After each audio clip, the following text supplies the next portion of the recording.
정적 인터뷰, 이번엔 더불어민주당 수석 최고위원 김민석 의원 전화로 만나보겠습니다.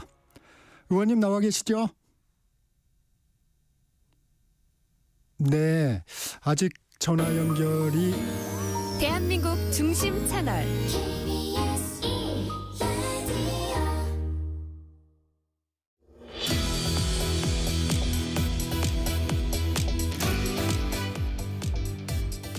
정적 인터뷰, 이번엔 더불어민주당 수석 최고위원 김민석 의원 전화로 만나보겠습니다.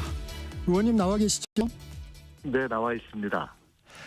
네, 어제 이재명 전 대표가 대표직을 내려놨습니다. 지도부에 따로 당부한 부분이 있을까요? 마지막 회의 때 맨 마지막에 강조하신 것은 추경, 민생, 그래서 여러 가지 대선이 이제 조기 대선이 진행되고 있고 여러 가지 정치 현안들이 있지만은 그래도 워낙 경제가 어렵고 민생이 어렵기 때문에 특별히 추경 등 민생 현안에 대해서 챙겨달라 이런 말씀을 하셨습니다.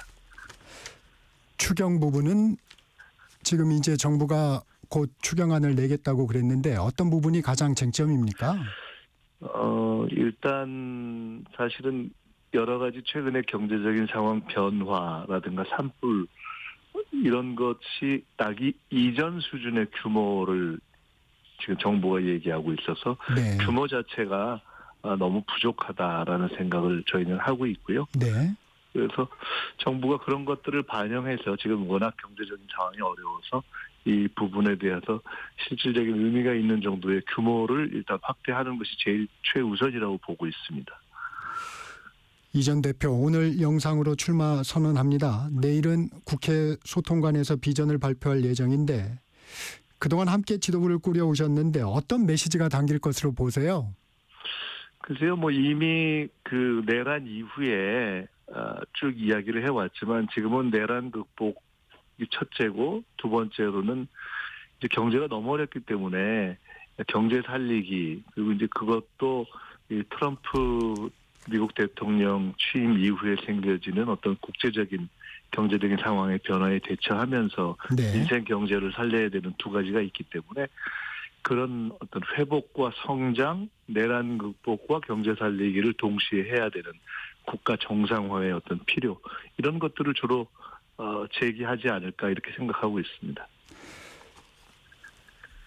윤석열 전 대통령 파면당했는데 민주당이 생각하는 내란 종식 어떤 부분입니까?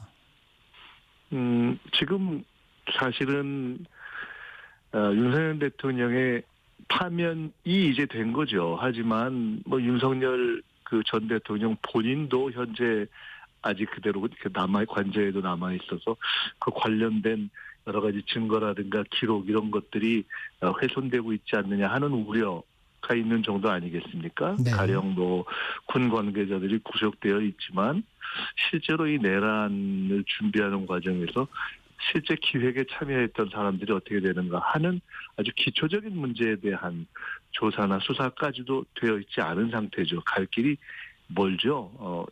그런데다가 지금 권한대행을 맡고 있는 한덕수 권한대행이 내란과 관련되어 있다라고 지금 의심을 받고 있는 그러한 인물들을 헌재 재판관으로까지 이렇게 만들려고 하고 있는 이런 상황이어서 이런 전체적인 아주 작은 부분부터 큰 구조적인 부분까지 내란 종식의 문제는 상당히 숙제가 이제부터 풀어야 될 숙제가 이제 첩첩산중 남아있는 그런 형국이라고 봅니다. 이재명 전 대표의 중도 확장 실용주의 노선, 당의 정체성과 충돌할 가능성은 없을까요? 이제 본격적인 활동을 해야 되는데. 민주당이 한국 정치의 큰 기조를 본다면은 어떤 보수주의의 기초 위에서 중도, 진보, 또 합리적인 보수까지를 쭉 이렇게 포괄해온 정당이기 때문에 그런 점에 큰 문제는 없을 거라고 봅니다. 그 이재명 대표가 중도 보수 정당 원래 그 민주당 자체가 중도 보수로서의 성격을 포괄하는 정당이다라는 문제를 제기할 때 네. 이런저런 논쟁을 하면서 그 이전에 김대중 전 대통령이나 문재인 전 대통령도 그런 언급을 하고 지적을 했던 것들이 이제 확인되면서 오히려 조금 정리된 면이 있는데요. 우리 사회 전체가 이제 과거 1970년대 80년대 수준이 아닌 선진국의 초입으로 가다가 지금 윤석열 내란으로 휘청하고 있는 상황이어서 큰 틀에서 봐서는 이 중도나 또는 합리적인 보수까지를 적극적으로 포용해야 하는 그런 민주당의 어떤 방향과 정체성이라는 점에 있어서는 뭐 근본적인 충돌은 없을 거라고 봅니다. 네. 대선 출마가 지금 잇따르고 있는데 일성으로 개헌 대통령이 되겠다는 얘기가 많이 나옵니다. 이재명 전 대표 공언한 대로 대선 국면에서 권력구조 개편에 대한 개헌 청사진 공약하겠죠? 예, 그 개헌과 관련한 문제는 이미 지난 대선에 이재명 대표가 이미 공약한 바가 있고 민주당도 쭉 이렇게 당의 어떤 방향으로서 쭉 일관되게 이야기해온 바가 있습니다. 그래서 그것을 구체적인 내용에 들어가서 각각의 차이가 좀 있을 수 있고 또 현실적인 실현의 시기에 대한 이견이 있을 수 있지만은 그 과정에서 계속 입장을 얘기해 왔기 때문에 아마 이제 뭐 여러 후보들과 마찬가지로 이재명 전 대표도 후보로서 본인의 입장을 조금 더 상세하게 곧 밝힐 것이다 이렇게 예상하고 있습니다. 우원식 국회의장 대선 개헌 동시투표 제안을 철회했습니다. 개헌의 키를 진 이재명 전 대표가 사실상 제안을 거절하면서 추진 동력을 잃었던 건데 국민의힘 권영세 비대위원장은 민주당에 대해서 우원식 의장도 못 버틴 1인 독재당이라고 비판을 했는데 이 과정은 어떻게 보십니까? 일단 지금 말씀하신 것이 사실과 꼭 부합하지는 않고요. 왜냐하면 네. 우원식 의장이 동시투표 제안을 하셨는데 네. 그에 대해서 이재명 전 대표가 그때 정확하게 한 어떤 워딩은 합의돼서 할 수 있는 것이 당장 할 수 있으면 뭐 하는 것이 괜찮다. 그런데 공감은 하고. 쉽겠느냐. 그리고 당장 현실적으로 어떤 내용이냐를 떠나서 지금 국민투표법을 개정하지 않으면 개헌 자체가 불가능한 상황입니다. 네. 그러니까 국민투표법에는 이 사전 투표가 가능하지 않게 돼 있어서 그것을 하지 않으면 대선 투표와 동시에 하는 것이 불가능해서 일단 그런 것이 기술적으로 쉽지 않을 텐데 그것이 만약에 합의로 가능하다면 그 또한 일단 추진하는 것에 대해서 반대하지 않는다라는 입장을 정확하게 이야기한 거거든요. 네. 사실은 여러 가지 일정을 감안하면 국민투표법을 손볼 수 있는 시간이 금주 말까지였습니다. 그래서 그것에 대해서 오히려 저희 당에서는 이미 법도 나가 있었고 아마 뭐 충분히 논의할 수 있는 그런 상황이었는데 그런 아주 현실적인 문제에 대해서는 전혀 논의되거나 또는 그것을 하려는 적극적인 노력을 보이지 않는 상태에서 지금 권영세 비대위원장은 그냥 뭐 일정한 뭐 정치적인 그냥 공격으로서 하는 말씀인데 뭐 큰 의미는 없다고 봅니다. 그런데 우원식 국회의장이 각 당 지도부와 얘기했다 이런 얘기를 기자들에게 했었는데 이재명 전 대표와 교감 없이 그런 제안을 했을까요? 저희가 궁금한 부분이 그런 부분도 있습니다. 우원식 의장이 개헌에 대해서 적극적이다 하는 것은 다들 알고 뭐 각 당의 지도부를 떠나서 일반 국민이 다 알고 계신 것 아닙니까? 네. 그리고 우원식 의장이 본인은 윤석열 파면 다신 직후 하루인가 이틀 다음이 첫 일요일이었죠. 그때 그것을 한 것은 사실은 그 시기에 대한 것은 본인의 적극적인 판단이 있으셨던 걸로 보이는데 그런 기자회견을 한다 하는 얘기도 직전에 조금 알려졌었습니다. 근데 그런 의사가 인지되어 있다는 것과 이렇게 동시투표가 현실적으로 가능해서 그것을 적극적으로 함께 합의로 추진하겠다 하는 것은 서로 말하는 사람과 듣는 사람의 입장에 따라서 맥락의 차이가 좀 있을 수 있는 건 아니겠습니까? 그래서 그 부분에 대해서는 뭐 우원식 의장께서 갖고 있는 취지가 있으셨을 거기 때문에 뭐 그냥 그렇게 말씀하신 것으로 뭐 더 막 제가 따질 필요는 없을 것 같고요. 그냥 객관적인 팩트만 말씀드리면 어쨌든 우원식 의장께서 그렇게 말씀하신 후에 이재명 대표가 보인 첫 반응이 아까 말씀드렸던 그런 것 아니겠습니까? 현실적으로 좀 어려움이 있는데 그런 것들을 지적한 것이고 뭐 저를 포함한 지금 양당의 지도부라고 하면 네. 저나 저희 당 최고위원들도 있는 것 아니겠습니까? 근데 네. 그분들이 대부분 다 지금은 내란 종식 우선이다 이런 입장을 밝혔었기 때문에 그냥 그것 자체를 객관적으로 보시면 될 것 같습니다. 물리적인 한계 부분도 있었고 또 당 최고위원들, 당 지도부의 의견도 반영을 했다 이렇게 보면 되겠습니까? 아니 그러니까 지금 질문 주셨던 것은 우원식 의장께서 여야의 지도부와 다 공유가 된 네네. 것이다라고 하는 것에 대해서 그 사실관계에 대한 궁금함을 여쭤보신 거지 않습니까? 그래서 제가 그것이 뭐 이렇게 뭐 아주 시시콜콜하게 답변을 드리는 방식으로 말씀드리지 않고 네. 실제 여야의 그러니까 적어도 저희 당의 당시에 대표했던 이재명 전 대표와 지도부를 구성하고 있는 최고위원들이 다 그 제안을 보고 첫 반응들이 지금은 내란 종식이 우선이지 않는가. 그리고 뭐 합의가 다 됐다면은 그런 부분까지는 가능하겠지만 일단 국민투표법 같은 절차적인 내용부터 우선돼야 되는 것이 먼저 아니겠는가 하는 것이 저희의 첫 반응이었기 때문에 그 반응을 보시고 우원식 의장께서 말씀하신 것이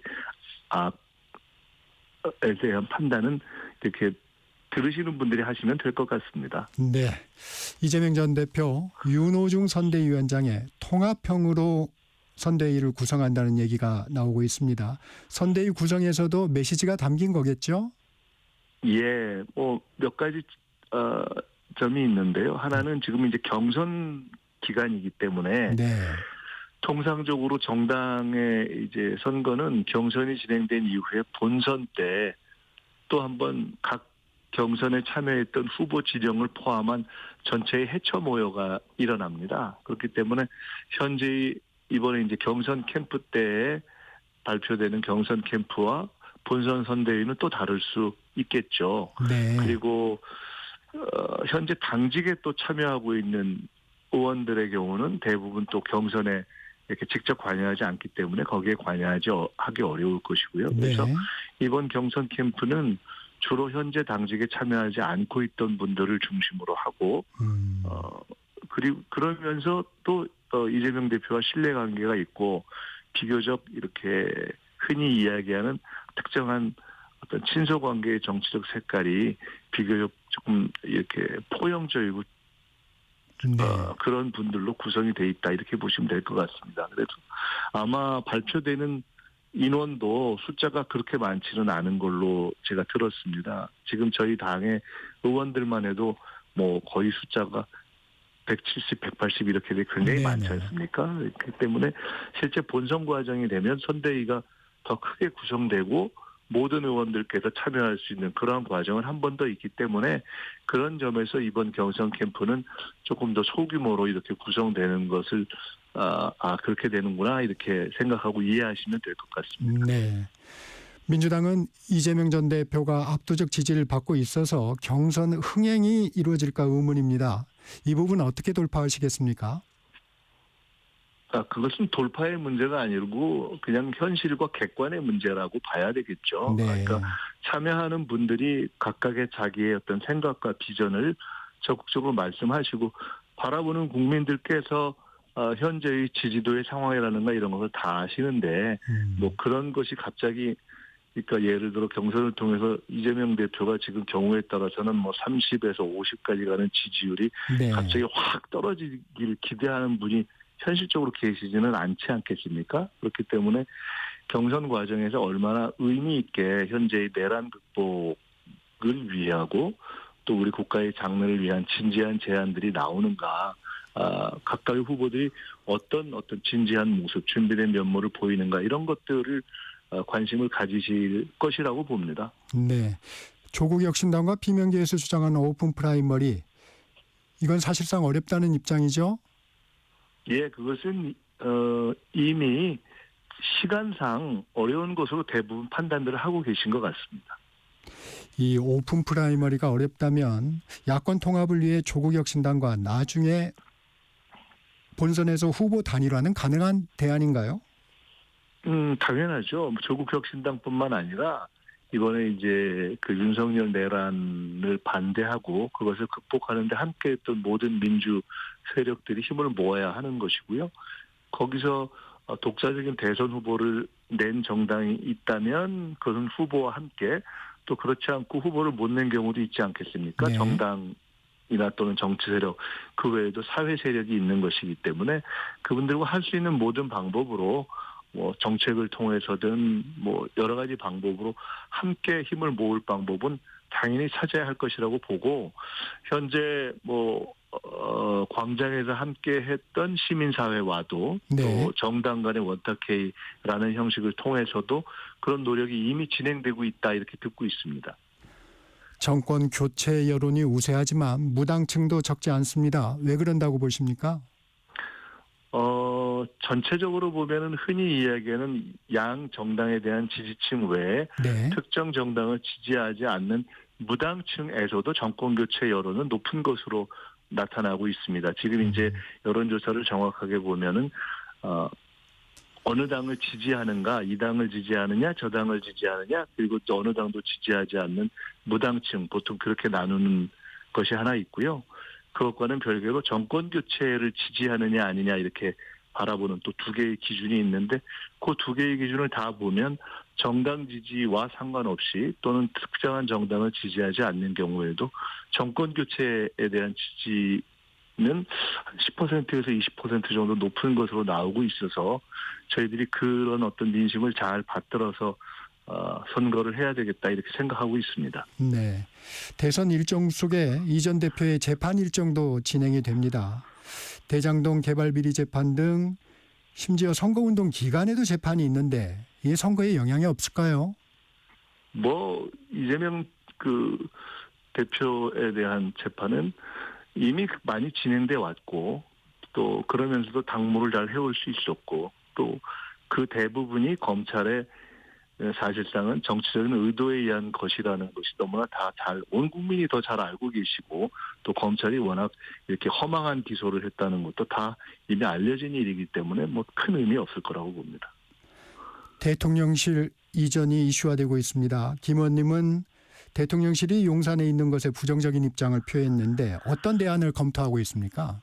뭐 제가 개인적으로 부정적인 입장을 표했다기보다는 일반적으로 저희들이 쭉 이렇게 조사를 해보면 네. 국민들이 용산은 처음에 결정 과정도 그랬고 실제로 구조도 그렇고 또 해보니까 과거에 어떤 도감청 문제에도 그렇고 무슨 오물풍선 문제에도 그렇고 어떤 보안이나 이런 것에도 굉장히 취약한 구조이고 심지어 그 용산과 관련해서는 무슨 주술적인 여러 가지 지금 또 의혹 이런 것도 다 제기되고 있어서 점검할 것이 너무 많고 일반 국민이 어떤 쿠데타 내란의 상징 내지는 본산으로 사용됐던 용산을 차기 정부 그러니까 이번 대선을 통해서 만들어진 정부뿐만이 아니라 차차차기 어떻게 되든 대한민국의 대통령실의 자리로는 괜찮겠냐 이렇게 여쭤보면 아니라는 판단이 대부분이라 나오는 것 같습니다. 그래서 그러면 현실적으로 그런데 어떻게 하냐. 네. 청와대는 개방되어 있고 지금 얘기 나오는 중에 뭐 세종 같은 경우는 장소가 아직 마련되어 있지 않고 네. 뭐 이런 등등이 있지 않습니까? 그래서 이것은 그런 큰 원칙하에 용산은 부정적으로 보는 국민 여론이 이제 다수인데 네. 그러면 현실적으로 어떻게 할 건가 하는 문제를 뭐 지금 어떤 후보가 당선되어 있는 상태가 아니고 그렇지만 인수위가 없어서 당선되면 바로 다음 날부터 집무는 해야 되는 현실이고 그렇죠. 해서 뭐 그런 것들을 종합적으로 고려해서 각 당 또 후보 그리고 정부도 고민을 함께 해야 될 문제인 것 같습니다. 국민들의 어떤 말씀도 저희들이 함께 반영을 해야 되고요. 아직 내부적으로 어떤 입장이 정리된 건 아니고 검토하는 상황들이 있는 거군요. 네, 그러니까 그 길게 용산은 아닌 것 같다는 것이 대부분의 생각이고, 근데 당장 직무를 용산 아니고 다른 곳을 시작할 곳은 현재로는 마땅치 않고, 요 두 개의 선에서 절충적인 어떤 현실적인 방법을 찾아야 될 거로 보고 있습니다. 한덕수 권한대행이 대통령 몫의 헌법재판관 2명을 지명했습니다. 한 대행의 지명 의도는 어떻게 해석하고 계십니까? 의도를 넘어서 정신이 나간 행동을 한 거죠. 대통령이 아닌 사람이 대통령이 해야 될 권한을 행사하려고 했고, 그러니까 없는 권한을 자기가 이렇게 행사하겠다고 주장한 것 아닙니까? 뭐 신기루 같은 일을 한 것이고, 또 본인의 말을 갖고 얘기를 한다 하더라도 불과 얼마 전에 권한대행은 대통령이 아니기 때문에 아주 소극적인 행위밖에 할 수 없습니다 하는 본인의 이야기가 그 영상으로 나와 있는 상황이어서 굉장히 부끄러운 일을 했다고 생각을 합니다. 의도야 당연히 부끄러운 일을 했을 때는 부끄러운 의도겠죠. 뭐 윤석열 내란을 지속하고 그것을 헌재에 알받게 하려는 여러 세력의 의도를 하청한 것이고, 또 그러면서 심지어 최근에 나오는 이야기를 보면 국힘에 있는 후보들이 다 이제 특별히 이렇게 전망이 막 뛰어난 분이 없어서 네. 정 사람이 없으면 한덕수 대행이라도 어떻게 출마시켜보자 하는 이야기까지 나오는 그런 상황이어서 본인이 그런 거에 조금 이렇게 업돼가지고 그런 지지층의 어떤 여론 이런 것에 좀 흥분을 하셨나? 뭐 저는 사실 그런 생각까지 들었는데 조금 그냥 첫 느낌이 정치적 의도를 떠나서 이게 상식적인 판단을 상실했구나. 저는 이렇게 생각이 들었습니다. 한덕수 대행 차출설도 지금 얘기를 해주셨는데 이게 실효성이 있는 시나리오일까요? 아니 국민의힘이 이제 오죽하면 현재 있는 후보들이 지금 거의 뭐 15명이다 20명이다 이런 얘기가 나오는데 다 그게 의미가 본인들이 보기에도 없으니까 그런 얘기까지 나오는 거 아니겠습니까? 근데 뭐 한덕수 대행 자체가 이미 내란 대행이라는 평가를 받고 있는 그런 것이어서 그 또한 별 의미가 없는 무망한 이야기다 이렇게 봅니다. 국민의힘 대선 후보가 한 15명 안팎 지금 말씀을 해주셨는데 이렇게 후보가 많은 배경은 어떻게 보십니까? 그 뭐 각각 나온 분들이 이렇게 본인들이 이름을 올리는 이유가 다를 텐데 제가 어떤 기사를 보니까 그 중에 반 정도는 다음 지방선거에 나오려고 하는데 이름을 올리려는 분들인 것 같고 또 그 중에 상당수는 이 내란 이제 극복 과정에서 수사 대상이나 이런 것에 대해서 그것을 장기적으로 좀 피하는 어떤 방패를 만들어 보자 하는 취지가 아니냐, 의도가 아니냐 이런 분석 기사를 제가 봤습니다. 그래서 뭐 그렇지 않으면 뭐 이런저런 다른 의도가 아니면 아주 진지하게 정말 내가 그동안 준비돼서 해보겠다 또 당선될 가능성이 있다. 그렇게 생각하는 분들의 숫자가 막 그렇게 많은 그런 정당은 아니지 않습니까? 국민의힘이 사실은 지금 스스로 해체를 결의해야 만들 정도의 정당이어서 이번에 출마하겠다고 하는 분들은 내란에 대해서 어떤 입장인가 또 국민에게 지금 사과를 제대로 하고 있는가 최근에 나오는 윤 어게인 뭐 이런 얘기에 대해서는 어떤 생각을 하고 있는가 이런 기본적인 어떤 역사적인 질문에 대한 것부터 하시고 입장들을 정리하시는 것이 맞는 시기 아닌가 저는 그렇게 보고 있습니다. 네, 헌법재판관 후보자 지명 문제 다시 조금 더 여쭤보겠습니다. 이완규 법제처장 어제 국회 법사위에 출석했는데 권한대행의 결정을 존중한다면서 사퇴를 거부했습니다. 민주당은 어떻게 대응하실 계획입니까? 권한대행의 결정을 존중하는 것이 아니라 어떤 현재의 시대적인 어떤 국민적인 인식과 헌법을 존중하는 것이 우선이겠죠. 그러니까 지금 헌법재판소가 윤석열 전 대통령을 8대0으로 파면한 상황에서 누가 봐도 그간의 행적이라든가 언행이라든가 또는 이미 개헌 이전에 거론됐다라는 것이 최근에 그 박찬대 원내대표가 이야기하면서 이완규 그 처장의 어떤 인식 그간의 또 행보 이런 것들을 통해서 사실상 윤석열 편을 들어온 분 아닙니까? 그러니까 그런 기본이 안 돼 있는 상황에서 아니 헌법재판관 후보가 되겠다는 분은 헌법 정신에 대한 존중을 먼저 이야기해야지 헌법을 어기고 있는 권한대행의 뭐 말을 따르겠다는 아무 의미가 없는 이야기라고 봅니다. 그러니까 본인 스스로 이런 경우에는 염치가 있으면 그 염치에 맞게 처신을 하는 것이 좋다. 저는 이렇게 봅니다. 헌재의 법적인 대응의 문제는 네네. 아까 말씀드린 것처럼 그 한덕수 대행 자신이 권한 없는 행위를 그냥 하겠다고 주장한 것이어서 사실은 그 자체로 원인 무효이자 원천 무효인데요. 그러나 이제 지금 보면 한덕수 대행이 약간 비정상적인 행태를 보이고 있어서 계속 그 권한이 유효한 것처럼 주장하는 행위를 할 것이어서 그것이 상당히 어떤 국민적으로 혼선을 가져올 수가 있어서 조금 더 명료하게 하는 법적 대응을 하는 것이 필요하다고 봐서 저 권한쟁의 심판이라든가 또는 국민이 제기할 수 있는 헌법 소원이라든가 이런 여러 가지 방법을 저희들이 쭉 검토를 하고 있습니다. 곧 다 이렇게 시행될 것으로 준비를 다 지금 하고 있는 상태입니다.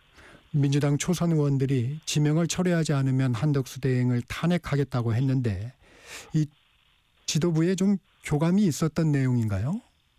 뭐 꼭 그런 것은 교감이 없어도 의원들이 자율적으로 판단해서 말씀을 하실 수 있는 것이고요.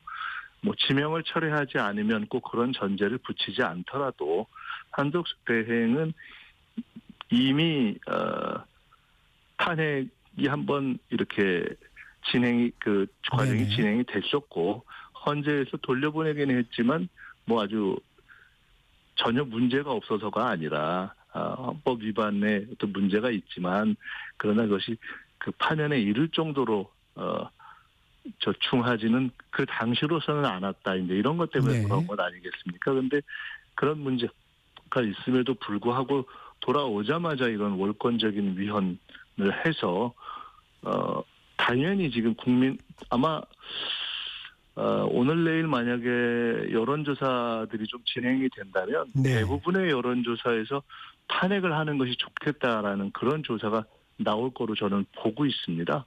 그래서 그런 정도의 상황이기 때문에 철회는 당연한 것이다 이렇게 봅니다. 국회 법사위가 오는 16일 날 그 최상목 탄핵소추 청문회를 개최를 합니다. 최상목 부총리의 탄핵에 대해서는 입장이 좀 정리됐나요?